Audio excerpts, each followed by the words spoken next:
What's up everybody, Falina Selchert here, and if you do not want to lose tens of thousands of dollars and be pulling your hair out by the end of getting your home sold, you're going to want to watch this entire video so that I can share a bunch of my tips and tricks with you of how to market your home properly if you're doing a for sale by owner, or how you can hire the right realtor the first time to make sure that your home gets sold.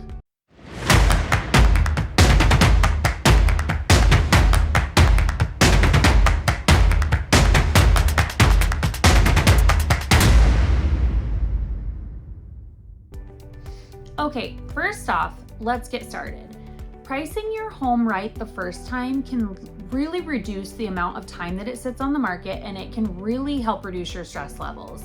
Our market now is not the same as it was even 6 months ago. We've actually started seeing a pretty steady decline ever since mortgage rates started going up. So as mortgage prices or interest rates go up, house prices always come down. As interest rates go down, house prices typically come up. So we have a lot of sellers who are stuck in that state thinking, well, a year ago, my home would have sold for this. And you're right, it probably would have a year ago, but we're not in that market anymore. And so having that real conversation with sellers from a real estate standpoint, it's not a fun conversation to have. And I've honestly lost listings talking about the logistics of this, because there will be another agent who will come along and say, oh, you think it's worth this much? Yep, let's list it for that. I can see that happening all the time. There's still a house sitting on the market that I lost a listing to another agent because they overpriced it by almost $100,000 based on what the market said it should have been listed for. So now here we are a year later, they have been having to keep their house up, get pets out of the home, get children out of the home, and keep their home completely spotless for a year, because it didn't get priced properly the first time. And guess what? It still hasn't sold, and it's now down to the price where I said it should have been listed at a year ago. So chances are they're probably going to get an offer that's even a little bit lower than that, because as we know, the market has come down in price from what it was a year ago. So unfortunately, that's just the reality. Some sellers don't want to hear it, and that's okay. Honestly, those probably are not the sellers that most agents want to work with. Now, let's talk about hiring that agent to market your home. There's a lot of big name agents out there. And when I ask someone, even before I got into real estate in South Dakota, I'm like, why did you work with that person? And they said, well, everybody hires them, but if I would have known that the only time I ever would have saw that agent was at the listing appointment, I never would have hired them. And unfortunately, we see this happen all too often. So if you're interviewing agents, because commissions are negotiable, who you hire is negotiable, everything's negotiable. So if you're hiring an agent and they have, I would say, over 10 listings, 15 listings, they are not properly marketing your home.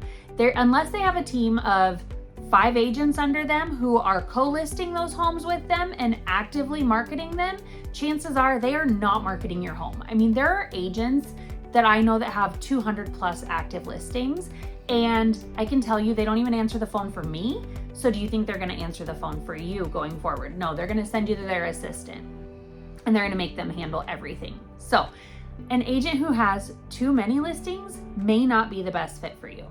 On the flip side, an agent who has not had any listings in the last year is also probably not a good fit, because they don't really know what they're doing yet, unless they're on a really good team or they've got a really good mentor, which if they do, they would be at that listing appointment with them. So just keep that in note, because here's the thing.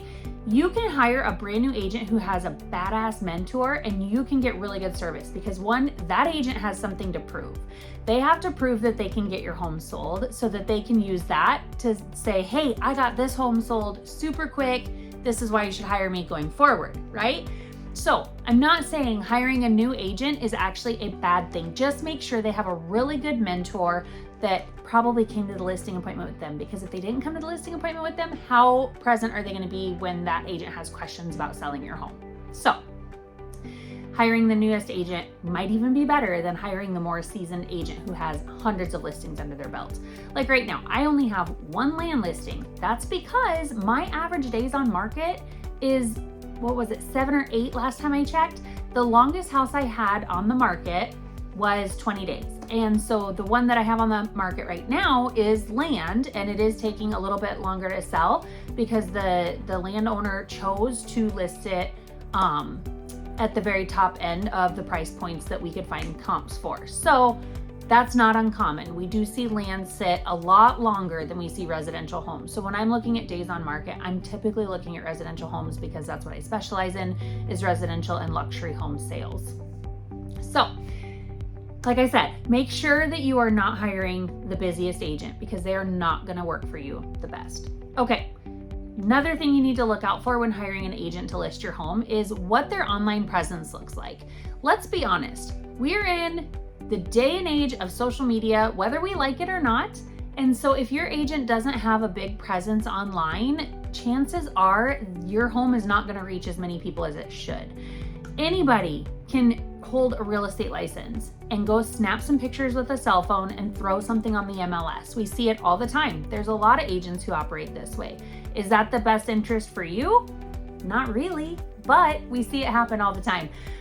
So if you don't have an agent who's got a huge social media presence, who knows how to run Facebook ads, who runs Instagram ads, ads on YouTube, ads on Google, all of that, you probably should consider hiring another agent. Next up, I kind of touched on this already. Let's talk photography. If your agent is using cell phone pictures, run. Run as fast as you can because that's ridiculous. We make a commission so that we can market your home properly. And if someone's still using cell phone pictures, just run. And the way that you can really tell this is look at some of their old listings that they've had, that they've sold in the past. And if some of them are like this size and some of them are this way and the lighting is terrible, that's a good indicator that they are using cell phone pictures. So if they do not have a professional photographer coming to your home, they shouldn't be listing your home. If they do not use drone photography or videography or anything like that, they probably shouldn't be listing your home. Because here's the deal, you're gonna pay a commission one way or the other. Why wouldn't you pay to have the services that you deserve to get your home sold fast and effectively? Nobody wants to be getting kids wrangled out for showings. Nobody wants to be getting pets wrangled out for showings. As you can hear my dog in the background, I suppose. And nobody wants to keep their house perfectly spotless for showings forever. No, you wanna get that home sold quick so that you can move on to your next property.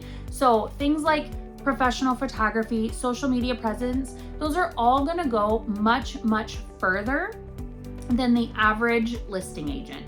On top of that, having your home listed for longer periods of time means you are subject to the market changes. So as we saw, when the feds increase interest rates, buyers tend to pull back, which means they're gonna offer less on your home. So the longer your home sits on the market, as we've seen over the last year, those interest rates went up, your house price went down. So you don't want it sitting on the market for super long. On top of that, people think that there's something wrong with it if it's sitting on the market for forever. So make sure that you're working with an agent who's using all of the latest technology, who's writing a proper listing description, not 3 sentences and call it a day. Make sure that they are truly going to market your home. And last but not least, make sure that you understand that commissions are negotiable. There are some agents that charge 7 and 8% to list your home, and there are some agents who charge 4 and 5% to list your home. So make sure that when you're talking with a real estate agent, you're asking what their commission is and you're asking what they offer for that commission. So I offer social media ads for my clients. I offer email marketing campaigns. I offer listing it in the MLS and on various other platforms, but that doesn't mean that I charge 8 or 9%. So it's really up to you as a consumer to make sure that you're interviewing more agents than just one to find out who's actually gonna be the right fit for you. Make sure that you're gonna jive well with them. Make sure that they can negotiate, okay? Because negotiations are really key in this business. So if you don't have someone who can almost kind of bicker back and forth a little bit and make sure that they're getting you the best deal, you might be throwing some money away there too. So hopefully this was helpful. These are questions that I get asked all the time. So I thought I might just pop on here and make a little YouTube video so that way you can research it on your own. And if you're thinking about listing your home here in the Northern Black Hills area, I would love to help you and I would love to just sit down and have a conversation and see what I can offer you, down to every last piece of the puzzle. So have a wonderful day. My name's Falina Selchert. Give me a call, 605-759-0808, and see what I can do for you.